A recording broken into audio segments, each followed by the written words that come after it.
నమస్తే. నమస్తే అన్న. ఇక్కడ జూబ్లీ హిల్స్లో ఎలక్షన్స్ వస్తున్నాయి కదా, ఎవరు గెలిస్తే బాగుంటుంది అనుకుంటా ఉన్నారు? టీఆర్ఎస్ పార్టీ గెలిచి మళ్ళీ కేసీఆర్ గారు ప్రభుత్వంలోకి వచ్చి మళ్ళీ సీఎం అయితేనే అందరు ప్రజలకు న్యాయం జరుగుతుందని కోరుకుంటున్నాం. ఎందుకంటే ఇంతకుముందు ఇప్పుడున్న ప్రజెంట్ ప్రభుత్వం మన రేవంత్ రెడ్డి గారు కానీ వాళ్ళ కాంగ్రెస్ ప్రభుత్వం కానీ వాళ్ళ పద్ధతులు ఏవి బాగలేవు. వాళ్ళ పనులు కూడా ఏ హామీలు కూడా పూర్తి చేయడం లేదు. వాళ్ళ వల్ల ప్రజలకు చాలా నష్టం జరుగుతుంది. ఎవ్వరు కూడా డెవలప్మెంట్ దిశగా కానీ వేరే ఇదిగా కానీ ఎవ్వరు కూడా తెలంగాణ ప్రజలంతా అస్వస్థతతోటి ఉన్నారు. వాళ్ళ వల్ల చాలా ఇబ్బందులు అవుతుంది. మళ్ళీ కేసీఆర్ గారే ప్రభుత్వం మళ్ళీ ఫామ్ చేసి మళ్ళీ సీఎం అయితే కానీ ఈ తెలంగాణ బాగుపడదని మేము అనుకుంటున్నాం.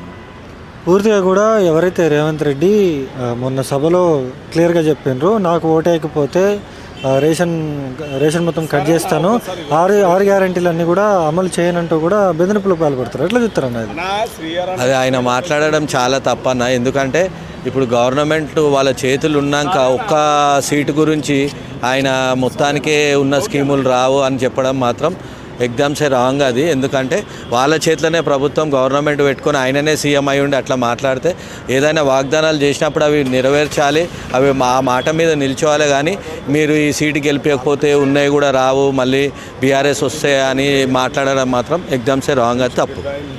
ఫైనల్గా ఎవరు గెలుస్తారు అనుకుంటున్నారు జూబ్లీ హిల్స్ ఎలక్షన్స్లో? ఫైనల్గా కంపల్సరీగా బీఆర్ఎస్ పార్టీ గెలుస్తుంది. ఎందుకంటే మాగంటి గోపీనాథ్ గారు ఇంతకుముందు చేసిన సేవా కార్యక్రమాలు కానీ పథకాలు కానీ మళ్ళీ కేసీఆర్ గారు ప్రవేశపెట్టిన పథకాలు కానీ ఏవైనా కూడా అందరికీ ప్రజలకు అందుబాటులో ఉండేవి. ఇప్పుడు ఏవి ఉండట్లేదు కాంగ్రెస్ ప్రభుత్వంలో. కాబట్టి ఇప్పుడు మళ్ళీ కాంగ్రెస్ వస్తే అవన్నీ కూడా ఏవి రావని తెలిసి పబ్లిక్ కళ్ళు తెరిచారు.